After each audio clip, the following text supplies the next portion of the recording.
Good morning, everyone. This is my project, and let's begin.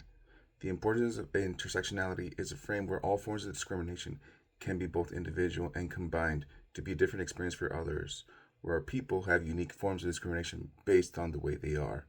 For example, if you may be a person of color and you may have also a disability and may also be, let's say, transgender, you may face different forms of discrimination based on your life experiences and the way you are. It's just not individually, just based on every single aspect, but it's all a combination. And it's very different for everyone else individually. And it is a way for people to understand your forms of discrimination that come about through it. There's also the racial wealth gap, and the importance of it is the racial wealth gap on how certain groups of color have a better medium income based on the way they live and how it affects their community with police funding and school funding, taxes, etc. So let's say if you live in a certain part of the state, or the county, it may experience more funding based on where they live because of the median household income. Like let's say your neighbor earns roughly 60,000 a year, and then your other neighbor next to you earns 50,000 a year. Well, the neighbors, let's say 10 blocks ahead, earn 100,000 a year plus. If you both go in different school districts or have different police stations, the one with the higher wealth gap will have more funding. Their schools will be better equipped. They will have more police funding, utilities, etc., etc. So it all is based on your median house income. So majority of the time, people of lower income who are people of color will experience less opportunities.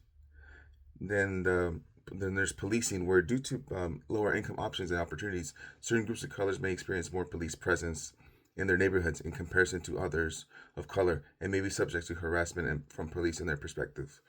So people like, let's say, in downtown San Bernardino may experience more harassment from police than, let's say, people from Redlands because of their community, because of the way they live, homelessness, and just the overall oppression of people who are of lower income and lower opportunities for income.